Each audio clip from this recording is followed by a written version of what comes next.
Assalamualaikum warahmatullahi wabarakatuh.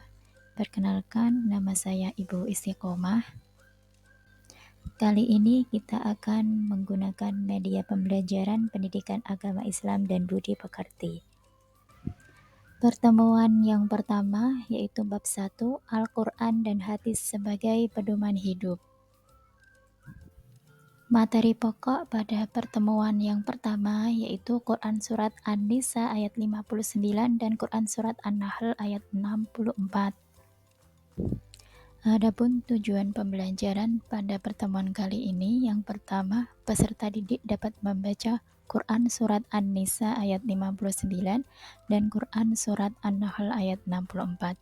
Yang kedua, peserta didik dapat menulis Quran Surat An-Nisa ayat 59 dan Quran An-Nahl ayat 64. Yang ketiga, peserta didik dapat menghafal Quran Surat An-Nisa ayat 59 dan Quran Surat An-Nahl ayat 64. Perlu diketahui bahwasanya Al-Quran merupakan pedoman hidup umat Islam yang selalu digunakan hingga akhir zaman. Selain Al-Quran yang menjadi pedoman, ada hadis-hadis Nabi yang menjadi pendukung dari penjelasan Al-Quran. Mari kita membaca basmalah bersama-sama. Bismillahirrahmanirrahim.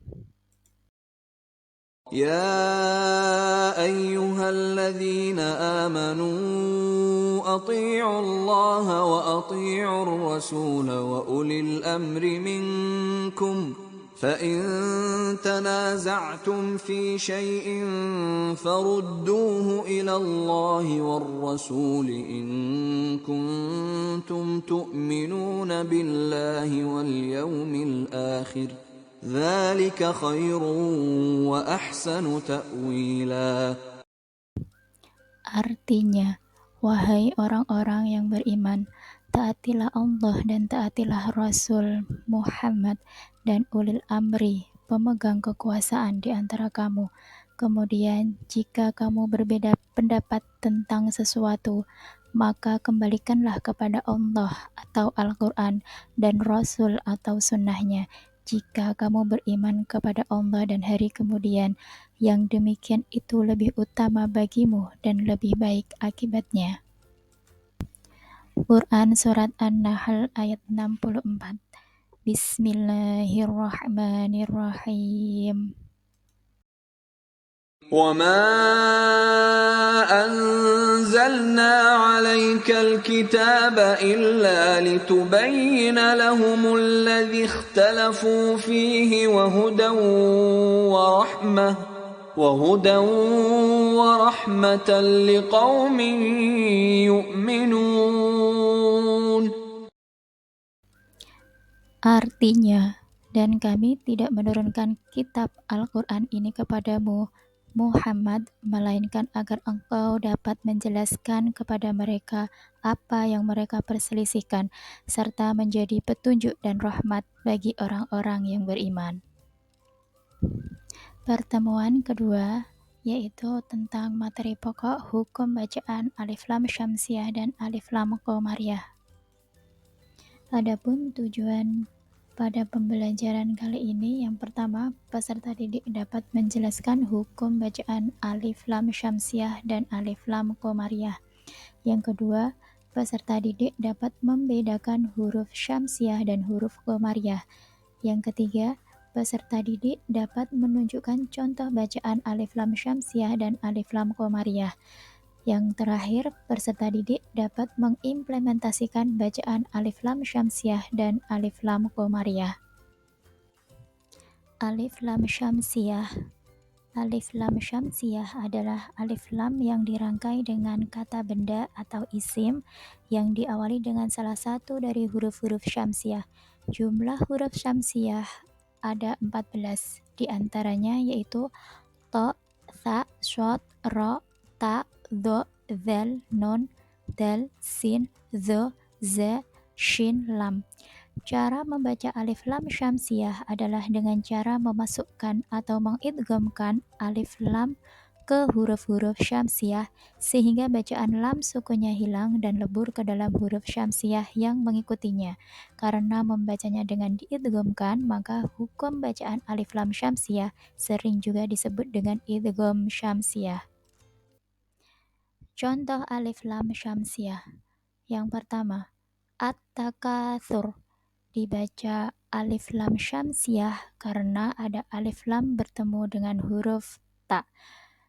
Ats-tsamaratu karena ada alif lam bertemu dengan huruf ta.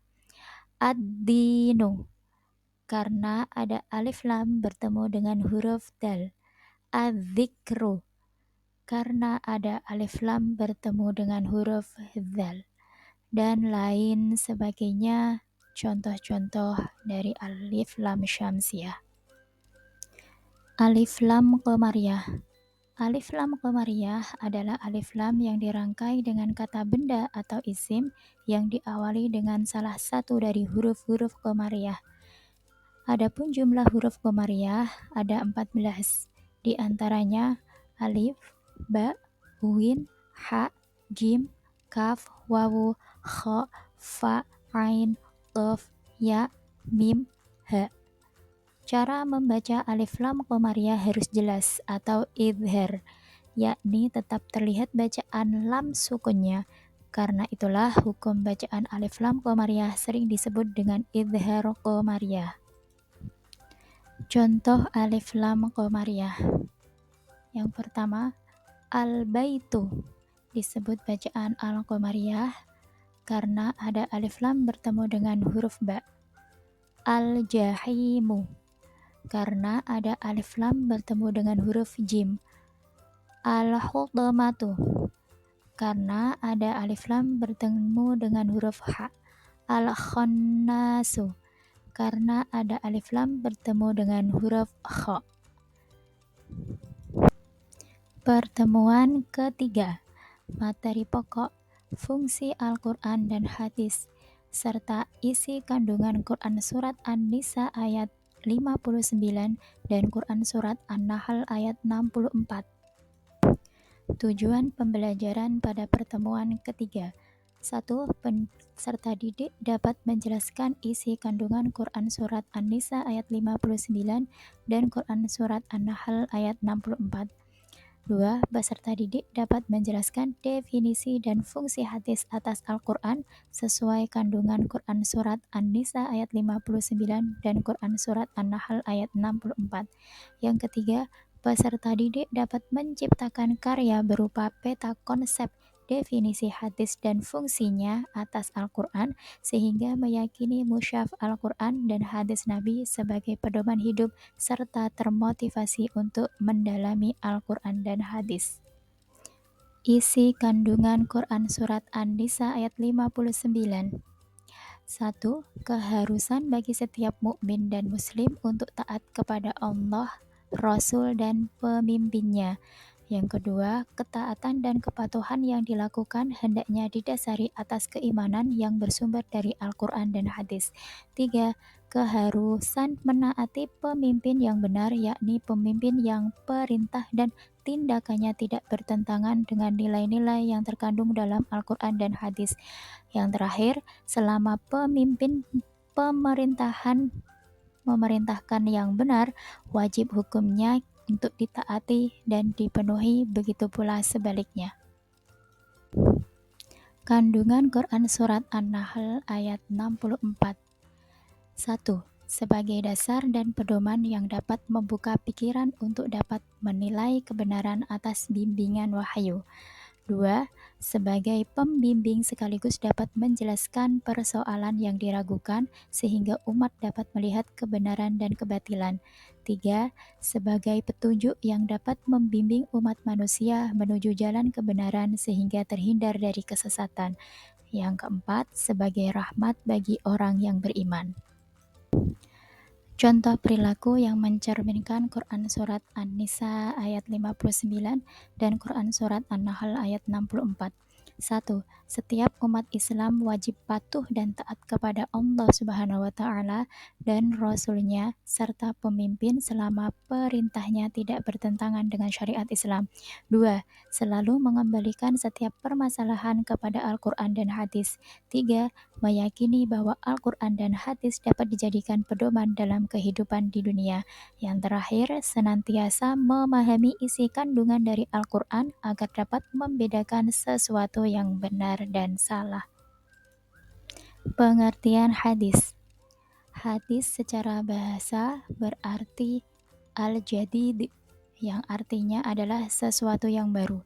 Menurut para ahli hadis, hadis merupakan segala perkataan atau sabda, perbuatan, hal ihwal atau kejadian, peristiwa ataupun masalah, dan ketetapan lainnya yang disandarkan kepada Nabi Muhammad SAW. Dari definisi tersebut dapat kita pahami bahwa hadis adalah segala perkataan dan perbuatan yang mencakup seluruh peristiwa, kejadian, dan masalah serta ketetapan lainnya yang disandarkan kepada Nabi Muhammad SAW. Selanjutnya yaitu bentuk hadis. Yang pertama, hadis qauli adalah hadis yang berisi tentang segala perkataan Nabi Muhammad SAW berupa tuntutan dan petunjuk syara, peristiwa-peristiwa dan kisah-kisah baik yang berkaitan dengan aspek akidah, syariah maupun akhlak. Yang kedua, hadis fi'li adalah hadis yang berisi tentang segala perbuatan Rasulullah SAW yang pada saat itu menjadi panutan para sahabat dan menjadi keharusan bagi semua umat Islam untuk mengikutinya. Yang ketiga, hadis takriri adalah hadis yang berupa ketetapan Nabi Muhammad SAW terhadap apa yang datang atau yang dikemukakan oleh para sahabatnya, dan selanjutnya beliau membiarkan atau mendiamkan perbuatan tersebut tanpa menyampaikan penegasan apakah beliau membenarkan atau menyalahkannya. Kualitas hadis. Yang pertama yaitu hadis sahih. Menurut bahasa itu berarti yang sehat, yang selamat, yang benar, yang sah, dan yang sempurna. Berarti hadis sahih adalah hadis yang sah, hadis yang sehat, atau hadis yang selamat. Sebagian ulama berpendapat bahwa hadis sahih adalah hadis yang disandarkan kepada Nabi Muhammad SAW.